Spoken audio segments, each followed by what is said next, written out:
are here today with Albert Gocsman, and we are going to talk cars, aren't we? Yes. Yes, excited? Very. All right, so this is your first time here. Yes, it is. How did you hear about us? So Alex, one of our members of our anti-stock team group, he's the one that brought me in. He said, hey, you got to go check out Pettit Racing. They're amazing. They're specialists in rotaries. I'm like, let's go. He built Alex's motor, so I know the car is definitely badass. And you guys definitely, when I got here, I was like, wow, like I was telling you, it's a very old school feel. You know, you could tell that it's been, again, brought up from the foundation roots of someone that really has put a lot of passion into this and is a specialist. Yes. So that's definitely, I think, the energy you guys are putting out with, especially with the builds. That's really usually where you get the what's called the bread and butter, is that you could tell, hey, these people really know what they're doing. Yes, yeah, definitely. Well, thanks for that. That's an enormous compliment. You're welcome. Wow. And it was great. We did the anti-stock team rally today, which was awesome. Yeah. I was there too. It was amazing. The kids were elated. A lot of smiling faces today. Yeah. We gave away little Hot Wheel cars. Maybe we can insert some of the footage of that as well. For sure, 100%. That would be nice. We'll provide all the footage you guys need. All right, so let's start with your introduction into the car industry. Yes. So not to make this a 10-hour podcast. Basically, ever since I was a kid, my mom, my grandma, they were all into cars. So I obviously went into naturally genetics, was going to be into cars. Oh, genetics. Yeah, like I have the racing gene 100%. I was a huge fan of racing ever since I was a kid. Grew up in Caracas, Venezuela. Did some karting down there. And my mom had separated from my dad from Italy because got a crazy mix. I have Italian, Hungarian, Romanian. Oh, wow. And I was born in LA, so I'm American technically. Oh, that's amazing. It's been, but it's a good mix. You know, we all have European blood. It comes from everywhere. Yes. Right. And so I grew up there, did some karting, and then we moved to Miami. And so basically it was LA, Italy, Caracas, and Caracas, Miami. And it's been 30 years now here. Oh, wow. Wow. And what was the first project you got into coming here? Was it like getting your first car here and maybe building it from the ground up? Can you tell me a bit about that? Yeah. I mean, I'd say that it started, like I said, so karting in Venezuela, then Caracas. When we got here, karting wasn't so much of an option because obviously in the European market, in the European countries and South America, karting is huge. Here in the US, it's not so big, not as big as it is now. It's been growing. And so there wasn't too much karting, and obviously the only stage from that point forward, when you're 3 to 5 years old, you can only go karting to about, it's usually between 5 to about 12. Okay. And then from that point forward, you're trying to get into Formula One. And not to say my mom didn't want that, but and so did I. But unfortunately, like you have to. It really is about money in that point. Oh, really? That's it's a lot about money. Down to yeah. So that was it. So what I ended up doing was we did a lot of track stuff with a couple of my mom's friends that knew the car world, and she came here for business. She was more into the antique, like fine art business. That was really her specialty. She knew how much I love cars. And that's how it started. Started racing all types of, doing some track days, stuff like that. Homestead obviously was the only track around in Sebring that we have up north. Okay. And are you still racing a little bit here and there now? I'd love to, but since I've got a couple companies, one of which we were going to talk about with yes. You got to wait for that one. We have to unfortunately, you have to separate all that. So right now, money and time and all the spearheading has to be done through that. So I've kind of taken a backseat. And it's expensive. Yeah. It's really, you got to throw money at the problem now, Right. So, continuously, I'm sure. Yeah. It's very expensive, unfortunately. So let's talk about it. For sure. Let's talk about this amazing invention. The Drakan. The Drakan. Yes. Yeah. So how you thought of it? What made you even decide to do something like that? For sure. Yeah. Not to take any credit. So what happened was there's a gentleman by the name of Shanu. Shanu's out in California. He's an engineer, top of his class. Okay. I grew up watching cars on Top Gear like the Aero Atom, the K-Trim, the BAC Mono, the KTM Expo now. And we started seeing all these what's called low production, basically street legal race cars, except for the KTM Expo, because that's not street legal. Okay. And so he saw the same thing, and about 6 years ago, he started looking at the formula, and a lot of his customers, because he was a dealer for all these companies, he got a lot of experience with them. The problem with those cars, every single one of them, is that they are built like race cars, and they're except for the KTM Expo, is street legal. Street Those other legal. cars, yeah, or excuse me, that one's a race car. That one's the only one that's not street legal. The other ones are street legal. Okay. The problem is that when you put a racing suspension like that in a chassis that's built to race on the track, and you Okay. put it on a road that has imperfections, it's not perfectly smooth, you get a lot of the vibrations that just go right through the chassis into the body of the person. And the problem with that is that what nobody mentions, most of these people that test these cars, like automotive journalists, they never talk about the fact that it's a nightmare. After 30 minutes, you feel like you've been in the gym for 3 hours. I can imagine. It beats you yeah. up, right? It really beats the shit out of you. And so he said, okay, this is a problem in the industry in these characteristics with these cars. Okay. Let's fix that. The other thing that he started seeing was that his customer base was telling him, you know what, man, I want a V8. And we're in the US, right? People want V8s. So even though we're in a roadie shop, that's like sacrilegious. I understand. But in that world, people were willing. It's okay, we won't beat you up. Thank you. So one of the problems was that his customers kept on saying, build one with a V8. And he had a lot of experience with another company that he started, which is called Inaugural. Okay. And Inaugural, he's got a lot of experience with the Lotus world. He has basically built every single performance and OEM part for that car. If you have a Lotus, you're going to go to him for any type of performance parts. Oh, wow. Okay. So he built that, and with that skill set, he used a lot of that base to put it into the experience and the building of the Drakan. Oh, wow. So there's a lot of foundation on this car. This wasn't just like, I'm going to build an aerial atom with a V8, because a lot of people we show the pictures to, Right. immediately they go, oh, that's like an aerial atom. First of all, no. Right. There's a lot of differences. It starts with the chassis, it starts with the build itself, the suspension geometry. So there's a lot to it, and obviously, his own money. He put a lot of his own money into this company, and he got to the point. Actually, the car was on Jay Leno's garage.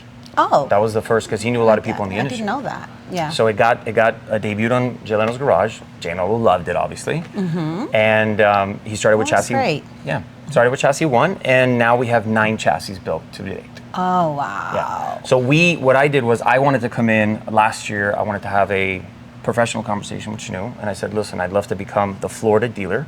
I want the rights to Florida because I've been here for so long. Naturally. And I've been building, my other background was also selling supercars and some very extremely rare one-of-ones. Oh, okay. So I met a lot of people, obviously, that would be interested in purchasing those. Yes. And what has it been like? Is everybody like dying to just get in one now? Okay, awesome question. Everybody who sees the car that I show it to, first thing that, we tell them, they ask me, where's the car? So I have to explain. Well, we have our company car that we have our name on. It's in California. It's the yellow car. It's a Ferrari fly yellow car. It's got the LS3, because there was one car that was actually built with an LS7. And that was pretty awesome. Built custom for the chassis, for the customer, as a chassis car, not as a turnkey car. Okay. And right now we're in the middle of getting that car down here. Actually, we want to film a whole documentary driving the car from California to Miami. Oh, that'll be great. Proving that, hey, not only will you be able to drive it more than 30 minutes, and it'll be a joy and an amazing car to drive and a full raw driver's car. And it is what you say it is. 100%. Right. We're going to drive it cross country and prove, hey, not even just 3 or 4 hours, we're driving it across the country. Yes. I think So that's that's an awesome way to prove the performance. Yeah. Just by demonstrating. Right. Yeah. So that's kind of the stage we're in. Right now we also are inviting some investors to come in because we want to do a set of driver films. That's actually my other background, is filming. Automotive filming. Oh, wow. So yeah. The man right here. Jack of all trades and you have to be. Master of all. Yeah. You have. When it's your passion, though, that's, I think, what counts. Because when it's your passion, you're not. You might be killing yourself at it, but you're not regretful about it. You're not. It's not taking away. You're adding to your life. Oh, I agree. I agree with that 100%. And so what I was saying was, what I was thinking, which would be amazing, would be imagine, I'd love to have maybe one of your customers come and say, hey, you know what? I'd love to do a rotary with you guys. That would be fantastic. Yeah, we were talking about that earlier. A rotary powered Drakan. Yeah. That would be, imagine a 4 rotary or a 3 rotary. That would be insane. Insane. Well, you've come to the right place for something like that to happen. Definitely. So we can probably definitely give that some more thought and make it happen. Make it happen. Yeah. So where can we find you? Where can we follow you? It sounds like you're doing a lot of online things as well, promoting and things of that nature. Where can you be found? Sure. We're on Twitter as Flatout Motor Cars. The company is Flatout Motor Cars LLC. LLC. But we decided not to put the LLC in there because it makes the name really long. Oh, okay. So for Twitter and for Instagram, same exact thing. Flatout Motor Cars, guys. Yep, Flatout Motor Cars.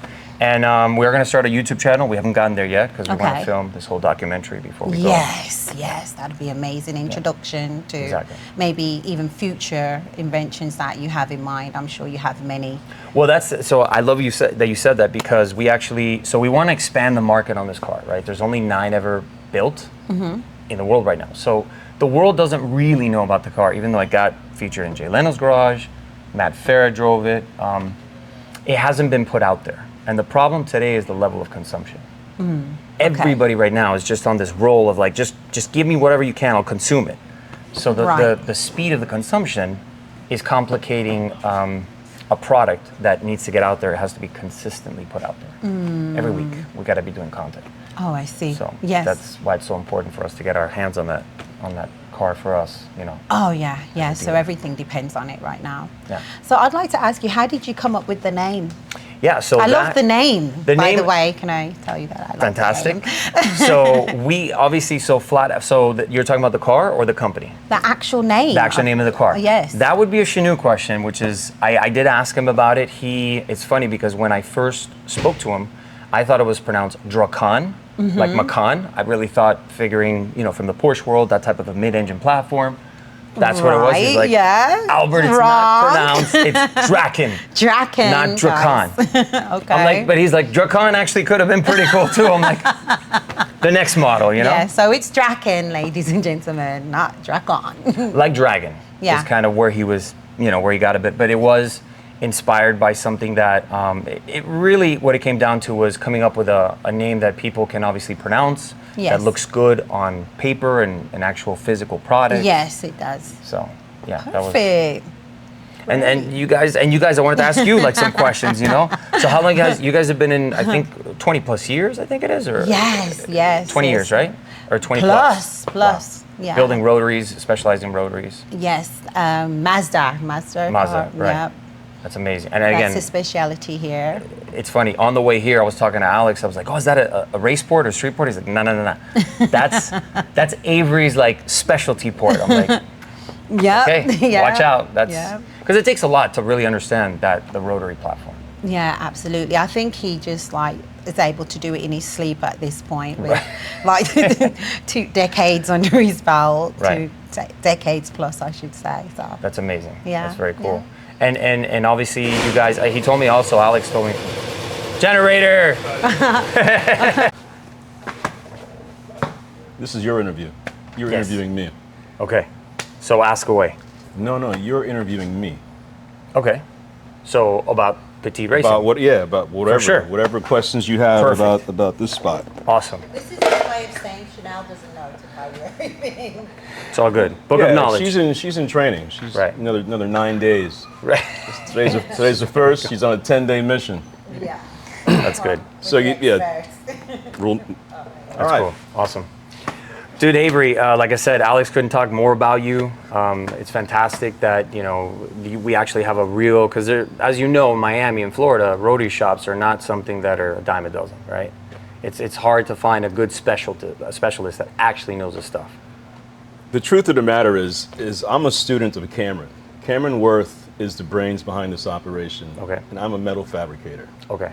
Camaron Worth, he won the championship back in '98. He was the last American to drive an FD with a factory sponsorship across that checkered line. Wow. He's it. That's and amazing. The same parts that he used to win that race back in the days are the same parts that we still make and sell today. Right. That's amazing. They're proven. Right. They work. Yeah, race proven. It won. Big difference than street proven or... It won. It won. We make them efficiently. We've made them for as long as the car exists. Wow. That's amazing. So that's obviously the pedigree and the history came from... If you look at 10 RX-7s in magazines, online, 7 of them have our parts on them. Wow. AST can, some little thing. Right. Yeah, any part. We made solutions for those cars That's a long amazing. time ago that still work today. It's amazing. So your customer base obviously has probably just kept on growing throughout the years, only because Yeah.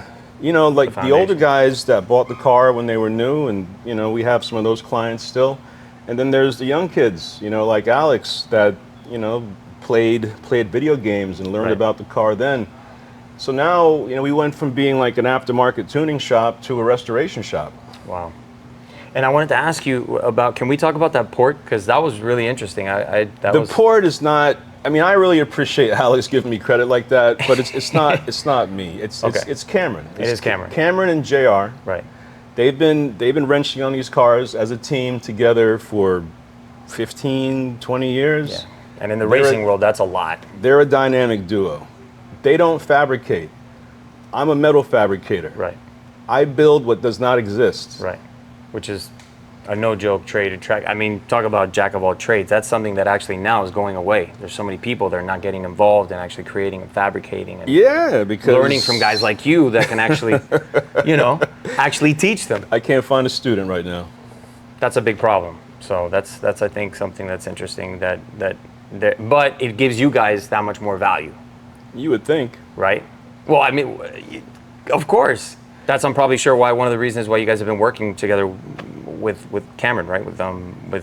Yeah, I've been around Camaron for probably going on 15 years. That's On and off. in Miami and Florida. That's pretty good. That's a good track record. Yeah, I've been around him for about 15 years, building the parts, and I mean, I could work on the cars, but I don't. It's Right. not my thing. It's not my specialty. I'm fabrication. a metal fabricator. Awesome. Yeah, it's funny you mentioned that. And can I ask you something? Because something I've always wondered. I know obviously the rotary platform has always been famous for the twin turbos, single turbos. Let me ask you a question, because I'm a big I love superchargers, right? Root style superchargers. Is there a reason why there hasn't been too many companies out there that actually make like a root style bolt-in, awesome small version of what you would consider? It's funny you mention that. When the RX-8 first came out, it was underpowered. Right. You know, the RX-8 had a great chassis. So during that era, you know, the RX-8 and the MX-5 NC, they both shared a very similar architecture. Right. So these cars had super stiff chassis, Right. great double wishbone suspensions on all four corners. Correct. And you know, the MX-5, the Miata, most popular car, On the face of the planet. One of. most popular car on any racetrack Yeah. on any given Sunday. And the RX-8, I mean, I'm not sure if you watched Jeremy Clarkson talk course. about the RX-8, how he's sliding it around, and he's talking about a committee. Anyhow, the car handles great, but it was underpowered. Right. So we, Pettit Racing, designed a supercharger kit for the car. Oh, so you do have a. We used a specific supercharger, Okay. and we designed a beautiful kit. It was all, in fact, the kit was designed right before I showed up. Okay. And I think I might have welded together, did some machining and some welding on the last kit. And this is what happened. So Cam designed a beautiful supercharger kit, and like, I can't pronounce the name of the company that manufactured the supercharger itself, Right. the actual unit. But after we got everything sorted out, they discontinued that particular housing. Wow. But you guys, as a fabricator, you could probably create your own. Or you know what? You could use auto rotor. We can. But this, you know, Cam was just upset at the time. Right. And I think he became disenchanted with that. You know, got frustrated. He built a RX-8, all carbon fiber, Wow. super light, had a 3-rotor. It was a monster car, and for some reason, the Grand Am series, I guess the Rolex Cup was bought by Grand Am, and somehow they disqualified him. Because of this. There's an article in D Sport magazine, or maybe Grassroots, one of those magazines about the car, and it's, you know, we'll put a link in the description to a link. It's a serious. So Cam builds the car, and it's dope. He gets disqualified, and he winds up selling the car, and he's sad. So now he's working on the supercharger, right? And then they discontinued the supercharger, so now he's double sad. The castings are on the shelf, the molds, everything. But yo, if y'all say you want the supercharger, I'll go ahead and 3D print plugs, and we'll start making it again. But we're gonna need 1,000 comments talking about the supercharger. But we'll bring it back. That would be a world first, 100%. A second. We did it one time already. One time, but I'm saying as a non-prototype, actual physical product that can be, mass-produced and pumped out and. Well, you know about the lost PLA or the lost wax? You know about lost wax casting? You make the part out of wax, and then you could use a certain procedure and turn it into aluminum, but you got to have the wax blank. Right. So now we can 3D print the wax. Yeah, I was going to say 3D printing. And I have a 3D printer. Okay. Awesome. That's fantastic. That's what we'd like to hear. But we need you guys to request a supercharger before we get serious about it. Like if the phone was ringing, and you guys wanted a supercharger, you would have it. But I don't know if you want it. That's true. That's the only thing that I think with supercharging, and that's kind of a battle that I've always fought with some people that I've spoken to. It's always that, yeah, but turbos are better, and I'm like, wait a minute. There's a division. It's different, exactly. And I think that they've gotten a pretty bad rap now that with the Chargers, the Hellcats, the Demon 170. I mean, you could see the 1,000 horsepower, 1,025 horsepower from the factory, right? And it's instant power, right? And everybody, not that I love EVs, I think they're soulless machines that should be all put away for life. But a lot of people, that acceleration, they get hooked on that. Yeah. So 100% torque at zero RPM. What more do you want? It's instant power. I mean, on the Rotary and on the Mazda, specifically the FD and the FC platforms, because I see an FC, obviously, I see the FDs, and you guys even do the original. I mean, you go all the way back to first generation. Yeah, I mean, we've been working on the rotary engine since the 12A, and Cam's original race car, after he sold the Ford Pinto that he drove, at the high school, he replaced it with an RX-3, and it had a 12A. And they're racing an RX-3 currently. I mean, it's not the same one, but it's got a 12A. The same guys that were on the Rolex Cup team, they're busy doing it, and we're winning. The old guys are out there winning. Yeah, still.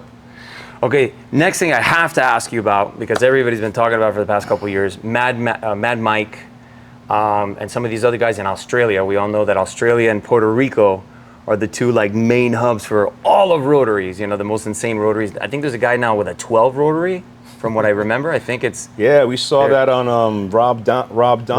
Yeah, there you go. Had that 12 rotor engine on his show. He custom built. Everything is literally from the ground up, and what he's doing is, he's obviously throwing money at the project. But here's the deal.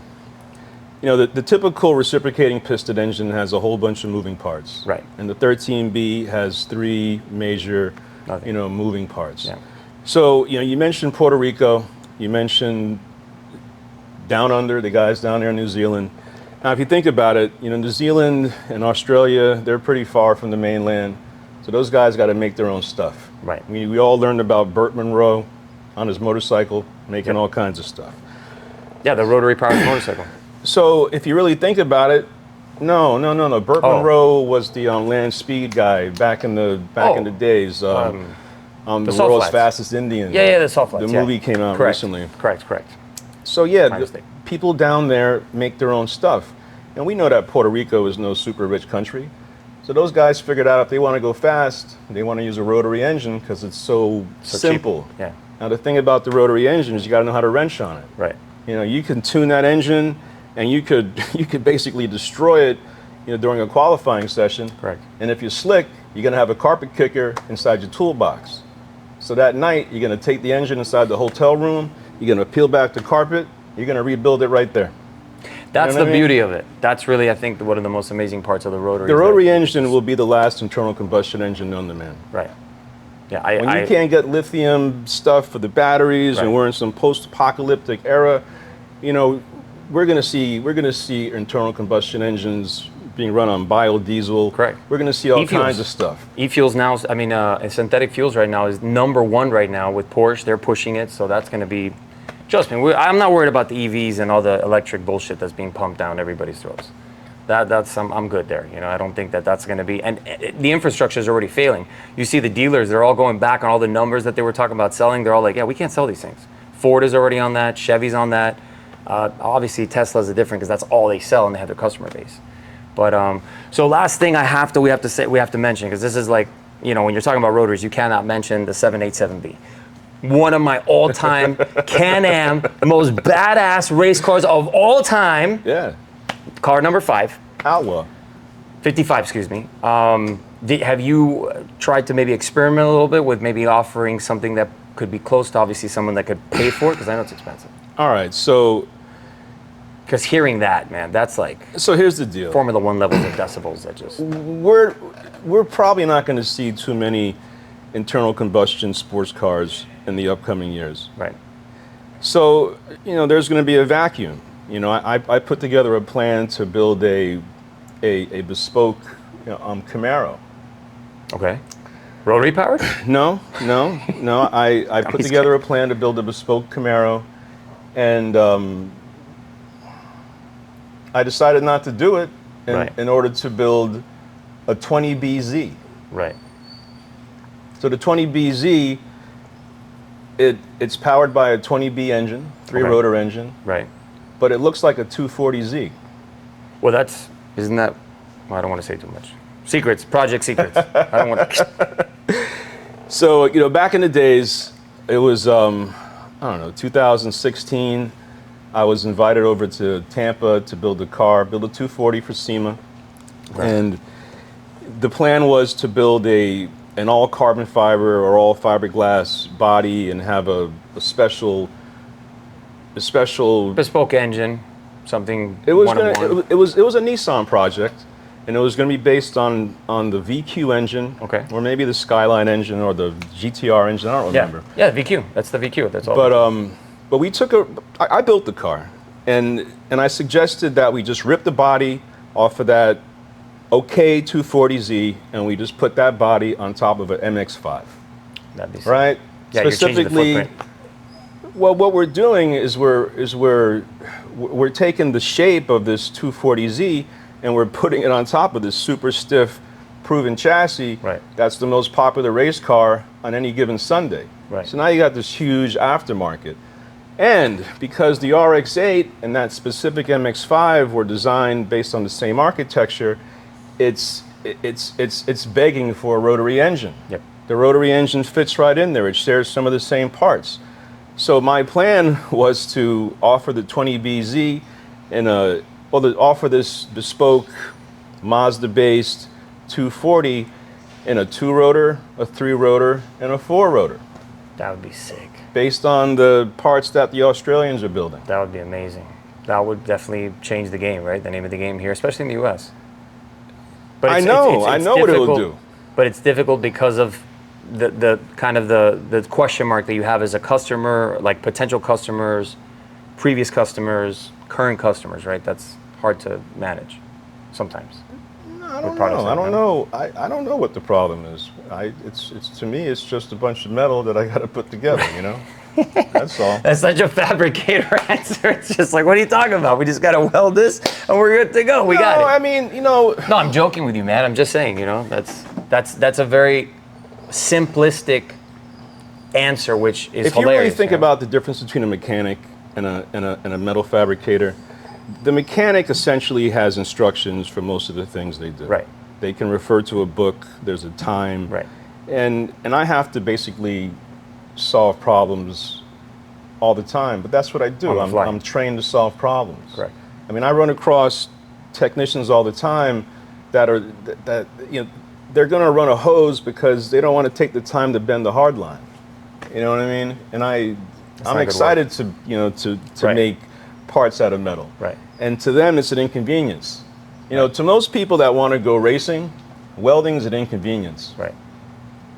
Yeah, it's part of I guess that.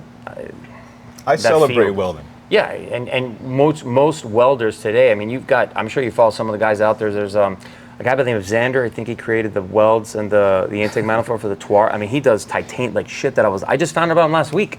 Just talking about welding. I forgot what year it was, but Zander was. Dude. Zander used to work here. No way. He used to work here. Wow. And I sold the job, and it was a big block V8 drag car. Mm-hmm.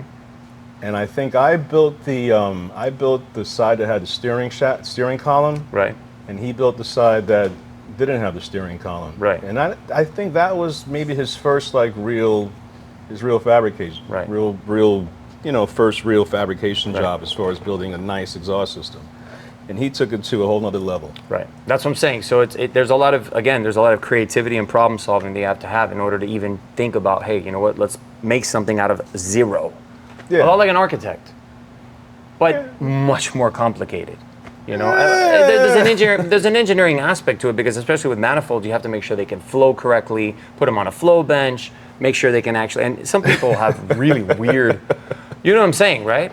Yeah, I do. Because listen, just mentioning, right, the other day there was a guy that, you know, these RatRods, there's a lot of RatRods out there now, a lot of RatRod projects, right? And there was a guy that had an old Dodge, it was like a 1950, basically a semi.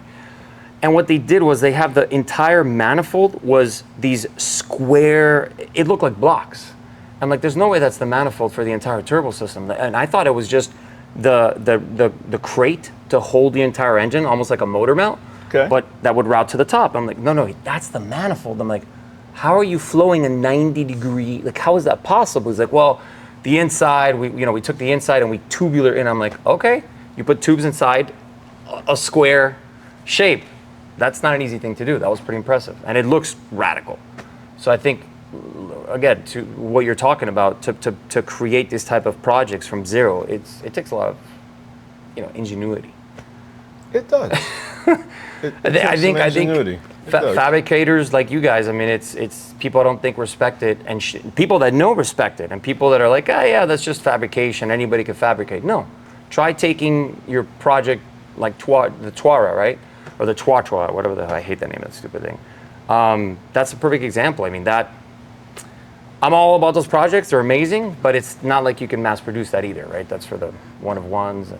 I'm not familiar with that project. Oh, the Tuarta, it's the car that did 330 plus miles per hour. It's an SSC. It's a company called by SSC. Oh, and Zander made the exhaust system? Yeah. That one. Insane. I mean, and they not to talk shit about them, but they really fucked up that whole land speed record that they're going after, which I think they injected some drama. You know, I overheard Camaron talking to a client the other day, and Camaron was basically saying, you can't handle that much horsepower in that car. Right. And, there's something to be said about bragging rights in this whole car world. Right. And, people talk about how much horsepower their car makes. And, from Cam's perspective, yeah, he's right. The car has so much tire, Correct. and you can only put down so much power. Right. And maybe you can put some traction control on there, whatever. Right. Standalone systems, ABSs. But the customer wants more horsepower than he needs. Why? Right. He's trying to impress somebody. I think I'm a big believer in him. I think that pushing the limit is always important. And, you have companies like Koenigsegg with the Jesko or the Jesko, as he calls it. I know, but pushing the limit of horsepower is great if you're on an engine dyno. Right. But it's probably more important to push the limits of how big of a brake you can fit on the car. Well, that's another one. That's like number one.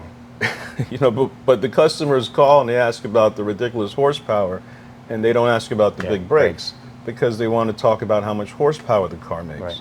And they don't think about how much it weighs. Right. Power to weight ratio means huge. a lot more than horsepower. 100%. But we're just trained to talk about how much horsepower. Right. That's what gets people excited. Yeah.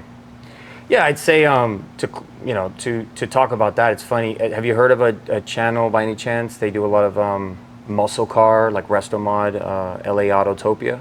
Sean? Oh yeah, I've seen that. I saw the episode where the guy's where brakes crashed. failed. Yeah, that's why I was bringing that up. That's exactly. Yeah. So imagine, and he made a huge, and that video went viral as hell. And he's like, look, guys, you know what? We got to talk about something. And they made a whole presentation of like, look, we got to talk about braking.